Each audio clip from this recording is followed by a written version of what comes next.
Bom dia, irmãos. Privilégio estar aqui. Apesar da gente sempre ficar nervoso, né, que é normal, mas é um lugar que eu amo estar, apesar da responsabilidade, né, do compromisso que a gente tem que ter. E eu estava conversando isso ontem na confraternização, né? Toda vez que a gente se dispõe a estar nesse lugar, parece que a nossa semana vira de cabeça para baixo, né? Acontece meio que de um tudo. Parece que é para testar a gente, para provar a gente. Essa foi uma semana bem atípica para mim, bem difícil até. E eu fico pensando assim, né, eu escrevi a mensagem daquilo que o Senhor colocou no meu coração, revisei, olhei de novo, comecei a grifar e a gente lê, relê, e fica pensando que a gente nunca se sente pronto, né? E eu fico imaginando, gente, o pastor faz isso toda semana, né? Que doideira, nessas horas que a gente vê assim, o quão difícil é. Eu nunca achei que não fosse, né? Sempre entendi que o ministério pastoral é uma coisa muito difícil. E olha que o ministério pastoral não é só fazer mensagem. E só esse pequeno detalhe já é bem difícil, né? Já é bem puxado. E é nessas horas que a gente dá ainda mais valor, né? Esteja sempre orando pela vida do nosso pastor, que se dedica muito, né, em trazer a palavra do Senhor para nós. Nessa manhã, eu gostaria de falar com os irmãos sobre o tema A Igreja que dá ouvidos a Jesus. Eu queria que você abrisse a sua Bíblia, até porque nem todos os textos a gente vai projetar no multimídia, tá? Então, hoje em particular, se você deixar a sua Bíblia aberta, vai ser bem importante. A gente vai abrir em Apocalipse, capítulo 1. A gente vai ler os versículos 9 ao 13 e depois o versículo 20. Apocalipse 1, do 9 ao 13. Depois o versículo 20.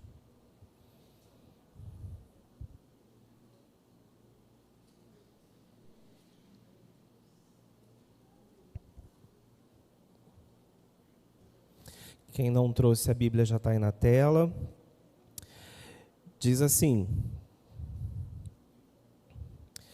Eu, João, irmão e companheiro de vocês no sofrimento, no reino e na perseverança em Jesus, estava na ilha de Patmos por causa da palavra de Deus e do testemunho de Jesus.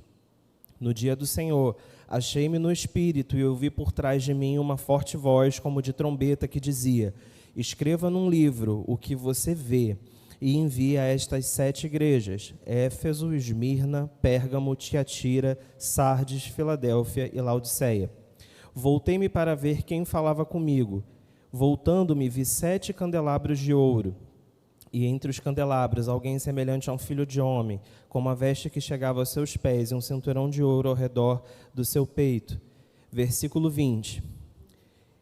Este é o mistério das 7 estrelas que você viu em minha mão direita e dos 7 candelabros. As 7 estrelas são os anjos das 7 igrejas, e os 7 candelabros são as 7 igrejas. Meus irmãos, a gente vai conversar sobre as igrejas do Apocalipse, né, e as lições que a gente pode aprender sobre obediência, vindas do próprio Jesus para aquelas igrejas e que tem super a ver com a gente nos dias de hoje. O livro de Apocalipse ele foi escrito em torno do ano 95, já no final do governo do imperador Domiciano, que foi um dos imperadores que mais perseguiu a Igreja de Cristo. O próprio João, que existem controvérsias, aí tem gente que afirma categoricamente que era João o apóstolo, né? A maioria entende dessa maneira, né? Ele, inclusive, a tradição diz que ele foi jogado em óleo fervente, mas que por um milagre do Senhor ele não só não morreu, como não sofreu nenhum dano. Então se resolve enviar ele para a ilha de Patmos. E tem outras pessoas que olham o livro de João e olham o Apocalipse e vê que a escrita é meio diferente, acham que talvez não seja a mesma pessoa. Mas o fato, irmãos, é que independente de que João era, né, a maioria de nós acredita ser o próprio João apóstolo, o fato é que ele foi mais uma vítima dessa perseguição que alcançava várias cidades. Várias pessoas estavam vivendo esse momento de perseguição. E lá, na ilha de Patmos, que ficava praticamente na direção dessas igrejas, só que essas igrejas ficavam no continente e Patmos era uma ilha que ficava, né, no meio do mar. Então, ficava geograficamente próximo, mas eles estavam isolados. E lá naquela ilha, preso, sozinho, isolado, ele recebe a revelação do próprio Jesus. E Jesus fala, o que você está vendo, o que eu estou mostrando para você, eu quero que você compartilhe com essas 7 igrejas. Essas igrejas que ficavam na Ásia Menor. E isso me fez pensar 2 coisas. Quando eu li esse texto, né, e não é a primeira vez que eu leio esse texto, uma das primeiras coisas que vinha na minha cabeça é por que Jesus falou para alguém que estava preso, que estava numa situação já tão difícil, e deu a mensagem para essa pessoa compartilhar. Por que ele não falou diretamente às igrejas? Né? Então, era a primeira coisa que eu pensei quando eu li esse texto. E se a gente talvez pensasse numa resposta para essa pergunta, eu talvez diria que tem 2 respostas principais. A primeira, que parece muito óbvia para a gente, é que a mensagem que João estava recebendo era uma mensagem que precisava ficar registrada e ela precisava chegar aos crentes ao longo de todos os séculos até o dia de hoje. Quantos de nós já não foi ministrado em várias mensagens sobre as igrejas do Apocalipse ou sobre o Apocalipse como um todo? Quantos louvores a gente não canta sobre o livro de Apocalipse? Digno é o Cordeiro que foi morto, santo, santo ele é, isso é Apocalipse. Até mesmo em sepultamentos, a gente fala, eis que vejo um novo céu e a nova terra, onde não haverá mais choro, nem dor. Um momento tão difícil da vida das pessoas, é o livro de Apocalipse que traz o consolo, muitas vezes, nesses momentos. Então, é fato de que o livro de Apocalipse ele é um livro que abençoou as igrejas daquele momento, mas ele também abençoou todas as igrejas pelos séculos que se passaram e continua abençoando a nossa geração. E vai continuar abençoando as gerações depois de nós. Então, por que o Senhor fez dessa forma? O primeiro motivo é óbvio, porque isso precisava estar registrado para continuar abençoando as pessoas dali para frente. Mas existe um segundo motivo que eu também pensei, é que quando Deus usa uma outra pessoa para falar conosco, é porque talvez a gente não está dando ouvido quando Ele fala diretamente a nós. E fala, será que faz sentido a gente pensar nisso? Eu acho que faz. Porque se nós olhássemos para Apocalipse 3:20, aquele famoso texto que a gente usa para apelo, né? Eis que estou à porta e bato, se alguém ouvir a minha voz e abrir a porta, eu entrarei, cearei com ele, ele comigo. Isso foi escrito para uma igreja. Era a igreja de Laodiceia. Ou seja, uma igreja que estava lá cultuando, orando, cantando, pregando, e Jesus está do lado de fora.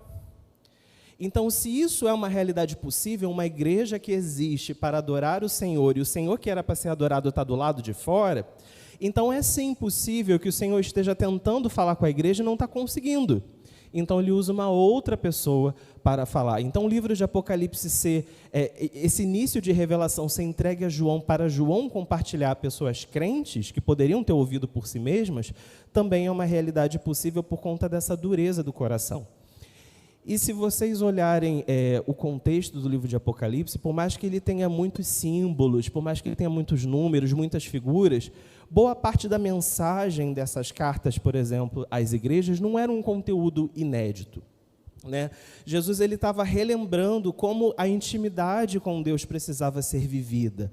Né? Então, se nós olhássemos, por exemplo, Apocalipse 2:5, não sei se dá para colocar aí para a gente, Apocalipse 2:5, olha aí na sua Bíblia também, ele diz o seguinte, fala para a igreja de Éfeso, lembre-se de onde você caiu, arrependa-se e pratique as obras que você praticava no início. Se não se arrepender, virei a você e tirarei o seu candelabro do lugar. Ele está falando sobre arrependimento, sobre você permanecer constante naquilo que você já fazia. Ou seja, ele não está trazendo necessariamente um conteúdo novo. Ele está lembrando que você já sabia o que você tinha que fazer, mas que em algum momento você deixou de fazer isso e que você precisava se arrepender. Aí você fala, mas que figura do candelabro é essa? Também não é uma novidade. Vamos lembrar que Jesus já tinha falado que nós somos a luz do mundo e que nós não podemos esconder essa luz debaixo da cama. A gente tem que colocar essa luz num lugar que iluminava todo o ambiente. O que é o candelabro? Se nós somos como se fôssemos velas que iluminam, o candelabro é um lugar onde você pode colocar várias velas juntas, você reúne várias velas. Ou seja, um lugar onde as luzes do mundo se encontram é a igreja do Senhor. É um lugar onde várias velas poderiam ficar juntas. E isso é certo, a gente entende, esse talvez é um dos poucos simbolismos de Apocalipse que é indiscutível, porque o próprio Jesus, no versículo 20 que a gente leu, deixou claro que os candelabros são as igrejas. E aí ele fala o seguinte: se você não se arrepender, eu vou remover o candelabro do lugar. Onde você está, onde essa igreja está plantada, ela vai ser retirada. E se a gente pensar, por exemplo, existe cristianismo hoje em Éfeso? Eu já vou trazer esses dados para vocês.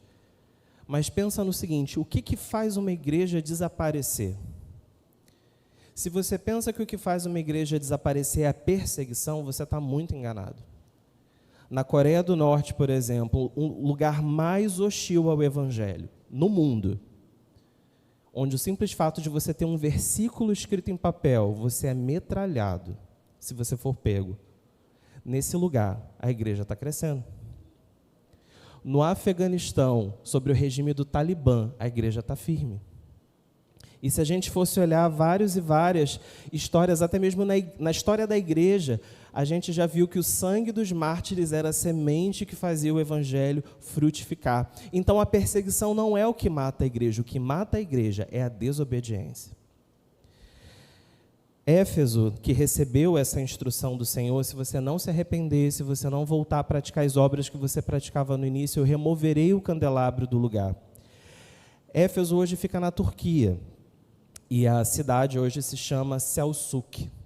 Na Turquia como um todo, a população cristã é 0,13%. E quase a maioria dessa população cristã é de estrangeiros que estão morando na Turquia. E a maioria desses estrangeiros mora em cidades grandes, como Istambul e como outras cidades importantes da Turquia. Em Selçuk, você não encontra... Você pode jogar no Google Tradutor, traduzir para turco, jogar em inglês, você não encontra nenhum registro de nenhuma igreja naquela cidade. Foi uma cidade que recebeu o aviso do Senhor: se você não ouvir, se você não se arrepender, eu vou remover. Porque uma igreja desobediente, é uma igreja que está fadada à morte, é uma igreja que não tem como continuar existindo. E esse caso não é um caso isolado.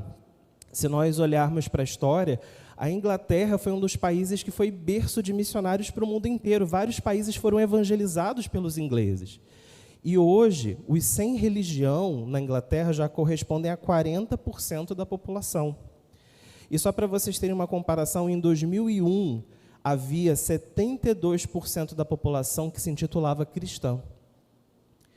Em 10 anos, esse número caiu para 46%, e as estimativas são que em poucos anos, os ateus, agnósticos e sem religião vão ser mais de 50% da população da Inglaterra. O país de Gales, que é o país vizinho, foi o berço de uma das maiores histórias de avivamento já registradas, o avivamento do país de Gales, que é super famoso, e ele repete esse mesmo padrão da Inglaterra. Se nós olharmos para a Alemanha, que é o berço da reforma protestante, hoje, se nós juntássemos católicos e evangélicos, eles dão menos de 50% da população, e as estimativas são que até 2060 eles fiquem abaixo de 30%, somados. Evangélicos e católicos juntos vão ser menos de 30%. Os Estados Unidos, conhecido como a nação protestante, hoje é uma nação com fraquíssimo testemunho de fé. As pessoas vão para a igreja e logo depois fazem todo tipo de pecado sem o menor pudor de compartilhar isso nas redes sociais. Existe um cantor super famoso, que eu não vou falar o nome dele aqui, mas ele cantou numa conferência de avivamento e na semana seguinte ele lançou uma música sobre consumismo, sexo e drogas. E isso é super comum nos Estados Unidos. O protestantismo, o cristianismo nos Estados Unidos é uma coisa chocante até para a gente. Talvez a gente pensa muitas vezes no catolicismo no Brasil, onde muita gente se intitula, mas não vive, né, e não tem essa preocupação de realmente viver, se considera católico, mas nem vai na igreja, não lê a Bíblia, não faz nada. Lá está virando a mesma coisa, só que com o protestantismo. E isso também está acontecendo no Brasil, irmãos. Já são muitas pessoas decepcionadas com a igreja, muitas pessoas feridas, e hoje já existem muitos evangélicos desigrejados. Você provavelmente deve conhecer alguns. Pessoas que falam: não, eu sou evangélico, eu pertenço ao Senhor, mas não estou congregando em lugar nenhum. Isso está cada vez mais comum. Inclusive, o último censo já revelou que no Brasil, entre os jovens, os sem religião já são maioria. Ou seja, se a gente considerar os jovens do Brasil, tem mais pessoas que não têm religião do que pessoas que são evangélicas ou católicas. Então, o fato é que todos esses exemplos nos mostram que uma igreja desobediente, uma igreja que foge do propósito daquilo que o Senhor quer, é uma igreja que se torna irrelevante, é uma igreja que afasta as pessoas de Deus, é uma igreja que gera traumas, que gera feridas, e é uma igreja que o Senhor removerá o candelabro do lugar. Então, se a primeira pergunta que eu me fiz ao ler o texto é por que Deus usou João ao invés de falar direto, a segunda pergunta que eu me fiz é por que essas 7 igrejas, se haviam tantas outras? O evangelho já tinha se espalhado por toda aquela região, havia igrejas em vários lugares. Por que essas 7? E a primeira resposta também muito intuitiva, né, e muitas pessoas falam sobre isso, é que essas 7 igrejas ficavam numa rota comercial muito importante. E talvez, se essa mensagem chegasse nessas igrejas, ficaria muito mais fácil do evangelho e dessa mensagem se espalhar para todas as outras, porque eram locais onde pessoas de várias regiões às vezes precisavam visitar. Talvez você pode morar em Paciência, você pode morar em Cosmos, mas se o evangelho fosse pregado no centro de Campo Grande, talvez você teria que dar um pulinho lá em algum momento. Então você teria uma maior possibilidade de ter contato com essa mensagem. Hoje isso não faz muito sentido para a gente, porque a gente tem rede social, tem internet, tudo é muito fácil de compartilhar. Mas essas cidades receberam a mensagem porque eram grandes centros comerciais, intelectuais, religiosos, e recebiam visitas de pessoas de todas as outras regiões. Então ficaria mais fácil dessa mensagem se espalhar. Só que uma segunda razão para que fossem essas as igrejas a receberem a mensagem, e essa até é uma explicação que a gente utiliza mais, é que essas igrejas têm perfis comportamentais muito interessantes e que talvez Jesus aproveita isso para fazer ilustrações para nós. Alguns autores, inclusive, acreditam que essas igrejas representam fases do cristianismo até os dias de hoje, até a volta de Cristo. Mas o fato é que a maioria, assim como eu também entendo dessa forma, entende que Jesus escolheu essas 7 igrejas por causa do padrão de acertos e erros que essas igrejas cometem, porque são acertos e erros que nós cometemos até hoje. Então, assim como Deus falou aquele povo naquele momento, Ele também pode falar ao nosso coração através do exemplo dessas igrejas. E se você passar o olho aí na sua Bíblia, no capítulo 2 e no capítulo 3, no comecinho de cada carta, cada igreja, você vai ver o Senhor falando uma coisa no início e uma coisa no final, que se repete em quase todas elas. Toda vez que ele vai começar a falar com alguma igreja, ele fala, eu conheço. Ele vai falar, eu conheço as tuas obras, eu conheço o teu sofrimento, eu conheço a tua fé, a tua paciência, a tua fidelidade, a tua perseverança, eu conheço o seu amor.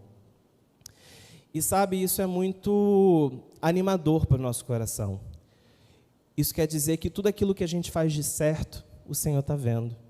Isso é muito legal da gente saber, porque às vezes ninguém vai te dar um tapinha nas costas, mas o Senhor está vendo o que você está fazendo por Ele. Sabe, o Senhor vê quando você chega do trabalho cansado e vai preparar uma aula de EBD para você tentar dar o seu melhor quando você está ensinando lá na classe. Você que tem, de repente, um ensaio de coreografia, um ensaio do louvor, um ensaio do teatro, e você estava cheio de outros lugares para ir, mas ainda assim você escolhe vir para a casa do Senhor para se dedicar, para fazer o seu melhor para o reino dEle. Você que, de repente, poderia dormir até mais tarde, mas se une com outros irmãos para fazer uma visita a alguém que está doente, para fazer uma visita a alguém que está afastado. Pessoas até que às vezes a igreja já esqueceu, mas você foi lá atrás dessas pessoas. Você que, mesmo sabendo que é uma reunião tão pequenininha, com tão pouca gente, você não deixa de ir nas reuniões de oração. Você que trabalha nos bastidores, você que ouve desaforo, você que chora no ministério. Deus está vendo. E Ele sabe do que você está fazendo. Então, o Senhor conhece, Ele está vendo. Então, mesmo que ninguém te elogie, o Senhor está falando, eu conheço. Tudo que você fez de certo até hoje, tudo que você acertou, eu vi, eu estava lá, eu sei. Quando a gente olha, então, para esses elogios do Senhor, e você pode olhar aí na sua Bíblia, no capítulo 2, a primeira igreja é a igreja de Éfeso. E Éfeso, ele ficava, na verdade, Éfeso era uma cidade extremamente idólatra. Havia o templo à deusa Ártemis, ou Diana, né? Os gregos chamavam de um jeito, os romanos de outro, mas era um templo tão gigante que era considerado uma das maravilhas do mundo antigo. Se eu não me engano, tinha 128 colunas altíssimas de mármore. Então, era um templo caro, elegante, bonito. E no livro de Atos, no capítulo 19, vai narrar quando Paulo chega nessa cidade e fica 2 anos lá, pregando que não fazia o menor sentido adorar a deuses feitos por mãos humanas. E isso gera um problema muito grande, porque naquela cidade muitas pessoas viviam da venda de imagens da deusa Ártemis. Então, quando eles começam a pregar e pessoas começam a se converter, o templo para de ser visitado tanto quanto era antes. As imagens não eram vendidas com tanta frequência. A economia começa a entrar em colapso. E eles quase são expulsos da cidade, quase se levanta uma revolta muito grande contra Paulo. Só que se na época de Paulo quase aconteceu um grande problema, no livro de Apocalipse, a gente vê que a perseguição aos cristãos realmente acontecia. Os adoradores de Diana, os adoradores de Ártemis, perseguiam os cristãos. Era uma cidade onde eles tinham paciência com os sofrimentos, porque eles sofriam na mão dessas pessoas. E Jesus, então, lhe fala em Apocalipse 2:2, sei que vocês trabalham muito e aguentam o sofrimento com paciência. Uma outra coisa que Jesus elogia em Éfeso, e você pode olhar isso também na sua Bíblia, é que Éfeso era uma igreja que as pessoas não faltavam EBD. As pessoas eram firmes na doutrina. Se aparecia alguém que falava que era apóstolo, o pessoal, é mesmo? Vem cá, deixa eu te fazer umas perguntas. E o pessoal rapidamente pegava os impostores na mentira. Era uma igreja que jamais ia cair em teologia da prosperidade, em determinar coisas para Deus, dizer que você é o ponto fraco de Deus, dizer que você tem o mesmo valor de Jesus Cristo, e várias outras heresias que hoje circulam no nosso meio e que estão ganhando o coração das igrejas. Em Éfeso isso não ia colar. E Jesus elogia isso, ele não deixa passar. A carta é uma carta tão pequenininha, mas Jesus faz questão de incluir esse elogio. Então, o que a gente pode aprender com isso, meus irmãos, é que Jesus deseja que você conheça a palavra. Você precisa conhecer a palavra. Você não pode ser o crente falar, abre a sua Bíblia em Hebreus, e você está lá em Êxodo, será que é perto? Jesus não quer isso para você. Jesus não quer que você seja uma pessoa que, se alguém está com um ensinamento esquisito, você não sabe se aquilo é verdadeiro ou não, porque você não tem nenhuma base. Jesus não quer isso, ele quer que você seja alguém que conheça a palavra. Você não precisa ser um teólogo. Aqui ele não fala que é uma igreja cheia de teólogos, mas era uma igreja que conhecia a palavra, e você precisa ser essa pessoa. Além disso, a gente vai para outra igreja, que é Tiatira, que é elogiado pelo seu amor, fidelidade e paciência. E Jesus, ele fala que o mundo conheceria que nós somos discípulos dele se nós nos amássemos uns aos outros. E eu quero colocar aqui uma pergunta diante da igreja, uma pergunta que eu me fiz, uma pergunta que eu me reprovei. Será que nós não estamos aqui hoje, aqui dentro, com laços rompidos com outras pessoas? Eu estou. Algumas pessoas já fizeram coisas a mim que me deixaram muito triste. E algumas coisas eu já consegui superar. Outras, a ferida ainda está meio aberta. E Jesus não quer isso de nós. Ele não quer isso de mim, mas Ele não quer isso de você também. Ele quer que nós sejamos uma igreja onde a gente possa fazer um momento de comunhão e cumprimentar todo mundo, sem falsidade. Ele quer que nós sejamos uma igreja que realmente ama e Tiatira é elogiada pelo seu amor. E a gente precisa ter isso. A gente não pode ser, até que Jesus falou que quando você fosse ofertar, antes de deixar essa oferta, você tinha que fazer as pazes com seu irmão. E se nessa manhã você está aqui dentro e você está com laços rompidos com alguém, eu sei que não é de uma hora para outra, mas peça ao Senhor para que você consiga obedecer nesse sentido também. E o próprio Jesus fala, quem tem ouvidos para ouvir, que ouça. E Jesus está falando com você. Ele quer que você seja um discípulo conhecido pelo seu amor aos outros. Em relação à fidelidade, né, que Tiatira também era um exemplo de fidelidade, talvez um dos exemplos mais interessantes que a gente pode pensar é no dízimo. Antes de ser daqui, eu era de uma igreja que tinha 1.200 membros. E lá a gente não tinha relatório financeiro lido no culto, mas era uma reunião durante a semana que era aberta, todo mundo podia ir, e a gente ficava sabendo que desses 1.200 membros, dizimistas eram 300, ou seja, 25% da igreja, 1/4 da igreja. A cada 4 pessoas, uma entregava o dízimo, 3 não. E isso era uma questão que mostrava essa questão da fidelidade. E eu soube, até fiquei bastante surpreso, de que aqui na igreja esse índice é em torno de 60%, que para mim foi um choque, eu esperava bem menos. Porque nas igrejas, de uma forma geral, a gente sabe que os trabalhos são sustentados pela minoria da minoria da minoria. E esse dinheiro é um dinheiro do Senhor. E esse talvez seja o exemplo de fidelidade mais difícil, porque quando mexe com o nosso bolso, a gente pode até conseguir ser fiel em não adorar a outros deuses, a gente é fiel em frequentar, a gente é fiel no trabalho, mas quando vai para o bolso, aí a fidelidade já fica mais provada. Mas eu até fiquei surpreso. Isso talvez seja um dos índices mais altos das igrejas que eu conheço. Eu conheço essa realidade em vários lugares e é bem pior do que aqui. Então, que Deus abençoe você que é fiel e você que não tem conseguido por algum motivo, que o Senhor te ajude a conseguir também, porque Ele deseja a fidelidade de você, não só nisso, mas em vários outros aspectos. Quando a gente continua, a gente vê a Carta à Igreja Filadélfia. E é uma igreja tão especial que foi a única que só recebeu elogios. Não tem uma crítica a Filadélfia. E Jesus fala assim: eu sei que você tem pouca força, mas apesar disso, você é obediente e fiel. Sabe o que é muito interessante? Jesus, ele também vê que nós temos limitações, que a gente tem dificuldades, que existem coisas que a gente não consegue fazer.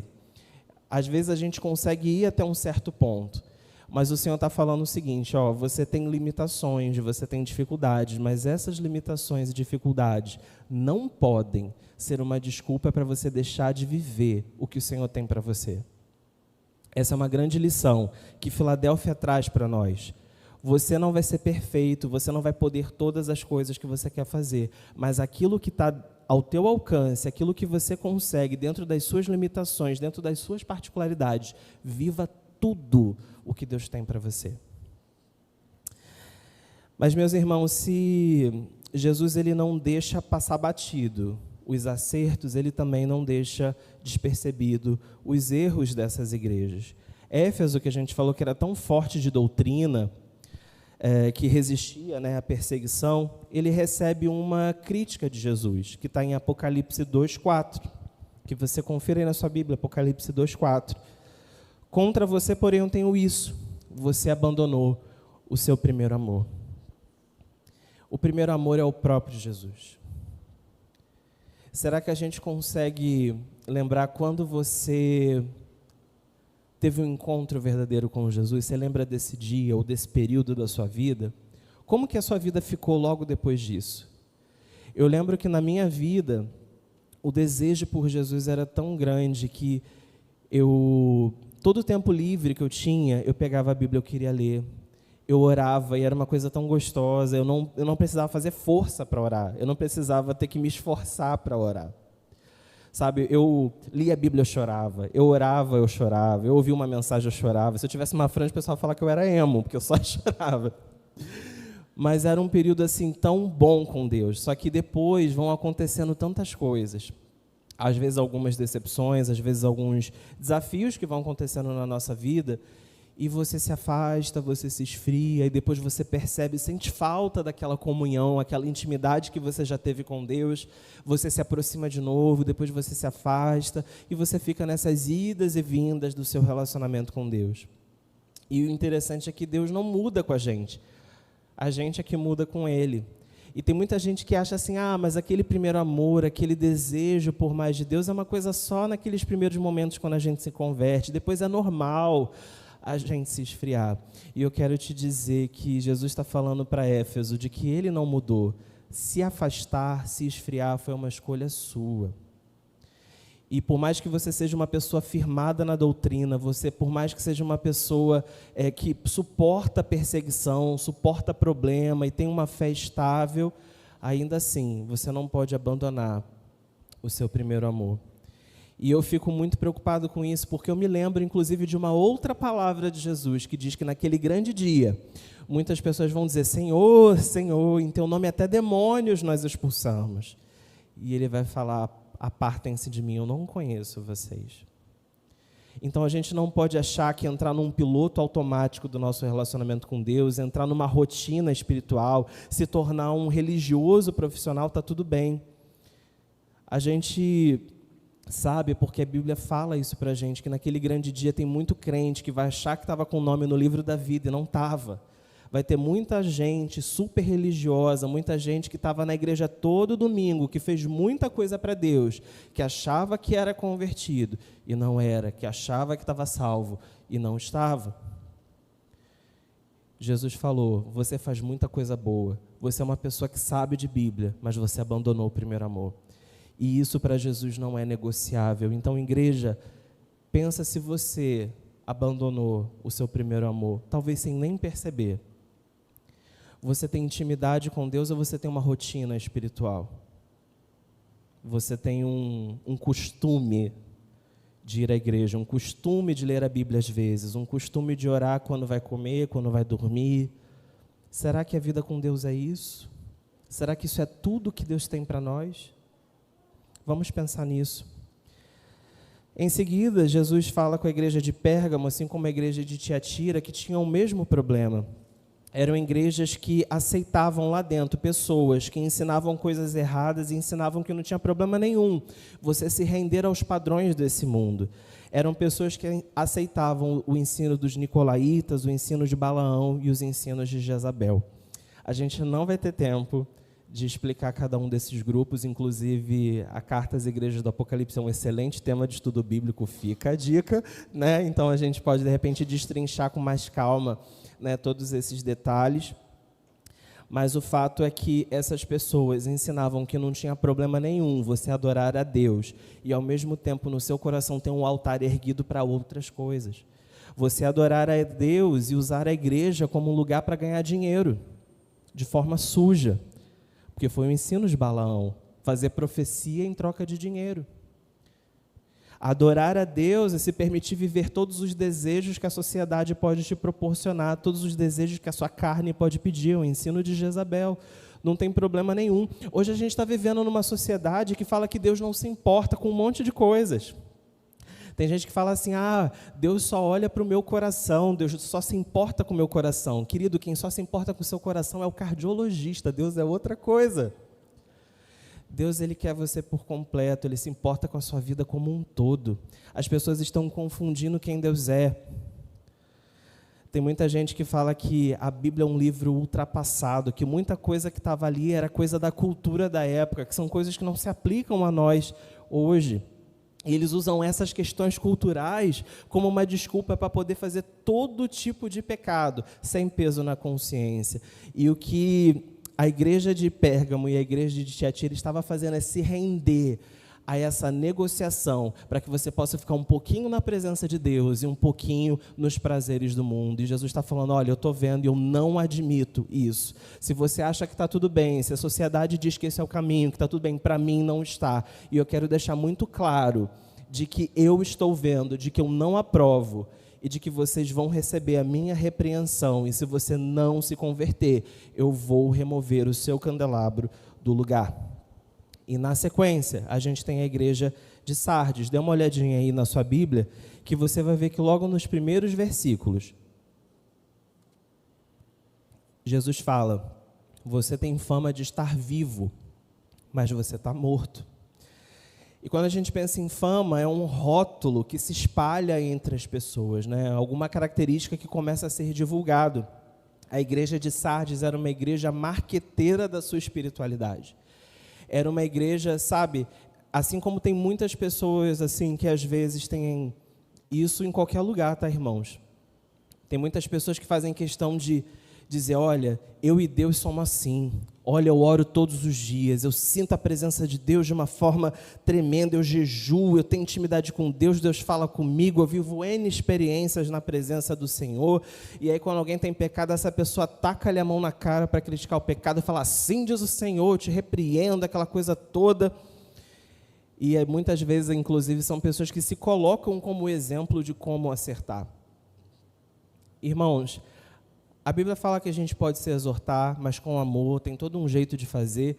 E a Bíblia fala que quem faz propaganda do seu relacionamento com Deus são os fariseus. São figuras que Jesus nunca aprovou.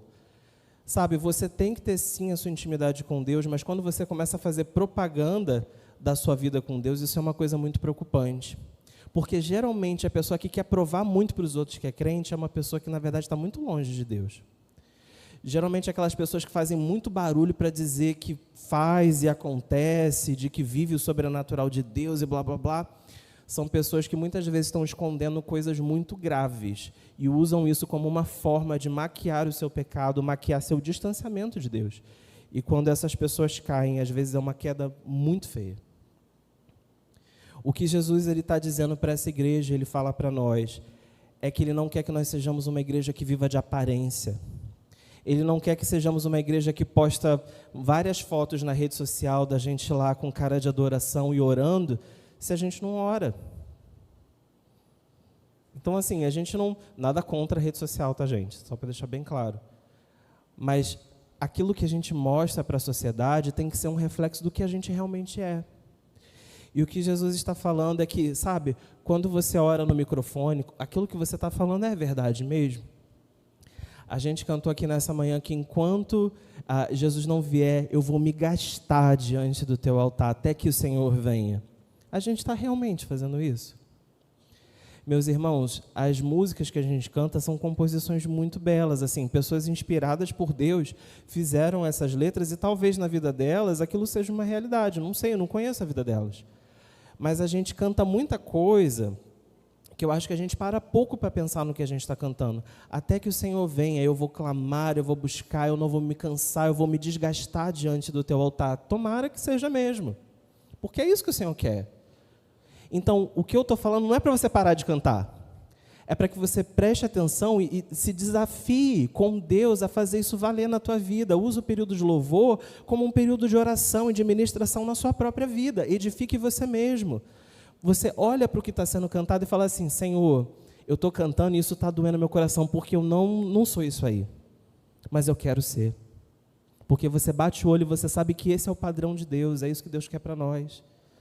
Mas muitas vezes a gente não alcançou. Eu falo com alguns amigos meus que tem uma música que é o meu sonho um dia conseguir cantar. Eu não consigo. Se essa música estiver tocando na rádio, se eu estiver numa igreja, essa música estiver tocando, eu não canto, porque eu não consigo. Que é aquela música que fala, a quem tem um eu no céu além de ti, não há na terra quem eu queira mais que a ti. Conhecem essa música? Fala, abro mão dos meus sonhos, abro mão dos meus planos, abro mão da minha vida por ti, abro mão dos prazeres, das minhas vontades, abro mão das riquezas por ti. Estou apaixonado. Aí corta para a vida real. Eu não vim na igreja porque eu estou trabalhando, porque eu quero fazer um plantão extra para ter mais dinheiro. Deus me mandando fazer seminário e eu fugindo de Deus durante tantos anos, porque eu tinha outros planos para mim, eu tinha outros sonhos para mim. Então, abro mão da minha vida. Se Deus falasse assim, eu estou te chamando para pregar o evangelho no meio dos muçulmanos, eu falo, Senhor, escolhe outra pessoa. Então, assim, Jesus quer que toda espiritualidade fingida, toda espiritualidade forçada, se transforme em espiritualidade verdadeira. Ele só quer que o que você canta, o que você fala, o que você expõe para a sociedade, que seja verdade. É isso. E a gente sabe que não é. Muitas vezes a gente fala, faz tanta coisa que a gente não vive. Às vezes a gente nem pensa, faz no automático, canta, nem presta atenção no que a gente está cantando. Mas o Senhor deseja que essa espiritualidade que a gente coloca aqui no Viva Voz e os vizinhos estão ouvindo e depois eles vão ver a gente passando pela porta, ele vai ver o que a gente faz na rua, o que a gente faz na semana. E ele quer que a nossa espiritualidade, o que a gente fala, seja o que a gente vive. E Sardes não era assim, e muitas vezes nós também não somos, mas ele deseja que nós sejamos. E por fim, a igreja de Laodiceia, que foi a única que não teve nenhum elogio. Você imagina uma igreja que Jesus olha, sonda, esquadrinha, não tem nada para elogiar. Laodiceia era uma cidade que ficava numa região de muita atividade sísmica. E essa cidade ela sofreu um grande terremoto e a cidade foi inteiramente destruída. Só que Laodiceia era uma cidade muito rica, a ponto dela rejeitar a ajuda do Império Romano para se reerguer. E de onde que vinha essa riqueza? A cidade de Laodiceia fabricava lã negra, que era uma lã diferente, rara e muito cara para poder fazer roupas, né? Então eram roupas muito caras. Tinha uma grande atividade bancária, inclusive fabricava moedas para o Império Romano. Então era uma cidade com grande atividade relacionada a comércio e dinheiro. Muitos bancos do Império ficavam na cidade de Laodiceia. E lá também havia uma composição química que era usada, que era o pó frígio, que era usado misturado em óleos para fazer pomada, mas principalmente para fazer colírio, que era um grande recurso medicinal daquela época. E lá também havia, não na cidade, né, mas próximo da cidade de Laodiceia, duas fontes de água, uma bem gelada, que nos momentos de calor era um destino turístico, digamos assim, como é até hoje, de pessoas que vão para se refrescar, para se banhar. E como é uma cidade que tinha muita atividade sísmica, lá também tem vulcão. E perto desses vulcões tem águas termais, águas aquecidas. Então, muita gente com dores musculares, pessoas com problemas de coluna, enfim, com N tipos de dores, iam para lá para poder ter um alívio dessas dores. Só que essa água quente das fontes termais era a água mais pura e era a água que era usada para beber. Então ela vinha pelos aquedutos, mais ou menos uns 10 quilômetros por tubulações, até chegar na cidade de Laodiceia. E quando chegava lá, ela já chegava morna. E essa água morna, combinada com vários sais minerais que ela tinha, causava em muitas pessoas ânsia de vômito. E Jesus aproveita essa figura de linguagem para dizer: vocês são uma igreja que causa ânsia de vômito em mim. A religiosidade de vocês é uma coisa que me dá nojo. E a gente vê uma coisa parecida em Isaías capítulo 1, quando Deus fala para o povo de Israel: olha, todos esses cultos, essas festas, eu não aguento nem assistir, isso me dói. E é isso que o Senhor está falando para a gente. Era uma igreja que falava assim: olha, eu não preciso de ajuda, eu tenho recursos. Eu tenho riquezas. E apesar deles terem a lã negra para fazer vestes caríssimas, era uma igreja que espiritualmente estava nua, em nudez vergonhosa. Apesar de ter o colírio, era uma igreja que espiritualmente estava cega. E apesar de ser uma igreja com uma cidade com uma grande atividade bancária, com muitas riquezas, é uma igreja que Jesus fala: vocês são miseráveis, dignos de pena e muito pobres. Qual é o problema de Laodiceia? Laodiceia era uma igreja que tinha uma visão muito errada de si mesma. Era uma igreja que se sentia aprovada por Deus, que achava que estava bem. Sabe uma história que isso me fez lembrar? Pedro. Pedro, quando estava perto já de Jesus morrer na cruz, ele fala assim: Jesus, ainda que todos esses aí te abandonem, eu jamais te abandonarei. E aí Jesus fala: Pedro, hoje você vai me negar 3 vezes, antes que o galo cante. E fala: Jesus, jamais, eu estou pronto para ir contigo até a morte. E aí corta para o galo cantando. Pedro já tinha negado Jesus 3 vezes, ele olha e lembra do que Jesus falou, e quando ele dá conta, Jesus também está olhando para ele, e ele começa a chorar. E se você olhar o registro de Lucas, capítulo 22, que narra essa história, nessa conversa de Jesus com Pedro, Jesus ainda fala: Pedro, vai acontecer tudo isso, e quando você se converter, fortalece os seus irmãos. Pedro achava que ele era o melhor dos discípulos, que ele estava pronto para ir para a morte com Jesus, mas a realidade é que nem convertido ele era ainda. Pedro achava que ele estava pronto para muita coisa, e Jesus estava falando que ele não estava, mas ele achava que ele estava certo. E muitas vezes, meus irmãos, nós temos uma opinião muito errada sobre a gente acha que a gente é muito melhor do que a gente realmente é. Então, o que eu quero te desafiar, e que é uma lição que Laodiceia nos ensina nessa manhã: peça ao Senhor para Ele mostrar quem você realmente é em Deus.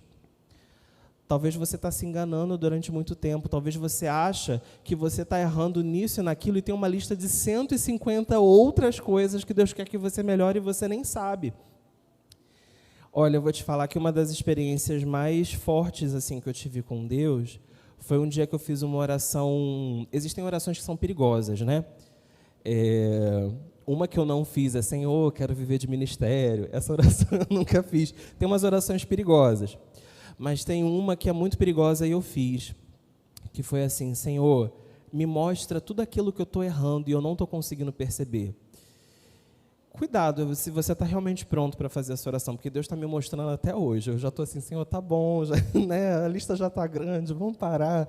E o Senhor continua me mostrando o quão miserável eu sou. Assim como Paulo, ele falou: miserável homem quem sou, quem me livrará do corpo dessa morte? Assim como Pedro, diante do milagre que o Senhor fez na pesca maravilhosa, falou: afasta-te de mim, porque eu sou pecador. Assim como aquele publicano que não tinha coragem nem de olhar para os céus, e batia no peito e falava assim: Senhor, tem misericórdia da minha vida. Faça essa experiência na sua vida. É melhor você ter esse sentimento de pequenez diante de Deus, porque esse é o sentimento correto, porque nós somos pequenos mesmo.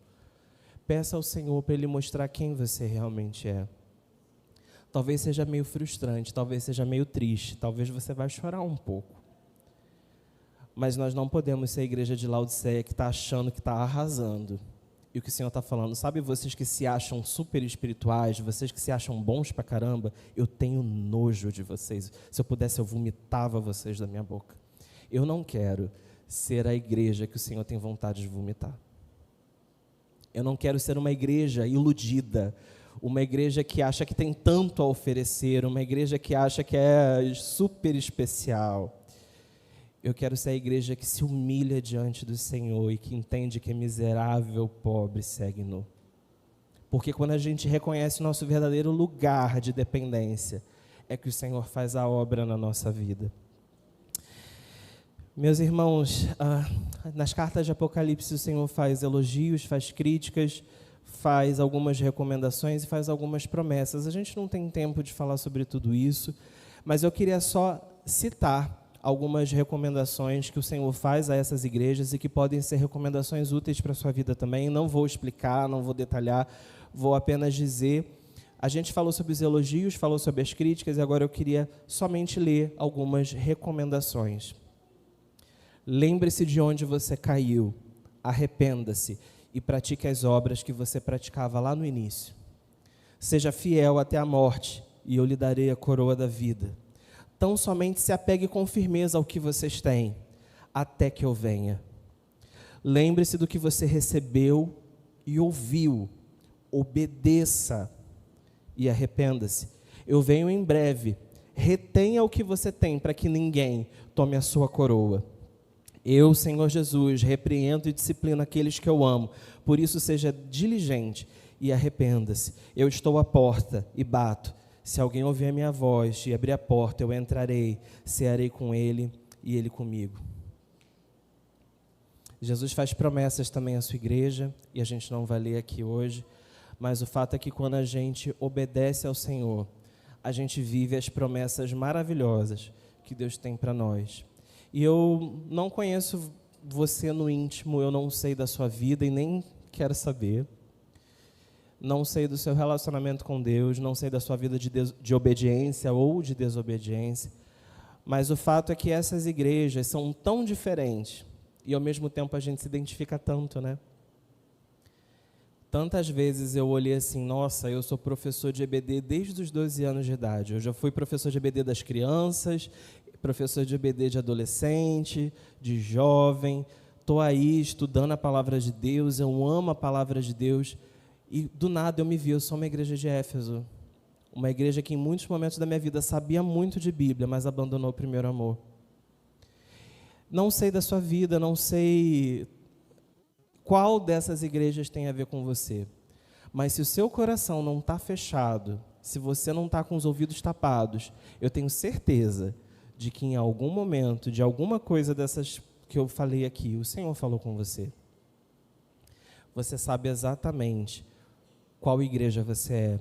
Você sabe exatamente o que você precisa melhorar, o que você precisa mudar. Então, meus irmãos, aqueles que têm ouvidos, que ouçam o que o Espírito está dizendo às igrejas nessa manhã. Que Deus nos ajude a ser a igreja que Ele deseja que nós sejamos. Que Ele nos ajude a ser a igreja que Ele merece que nós sejamos. Uma igreja que dá ouvidos a Jesus e que o obedece de todo o coração. Amém? Que Deus nos abençoe.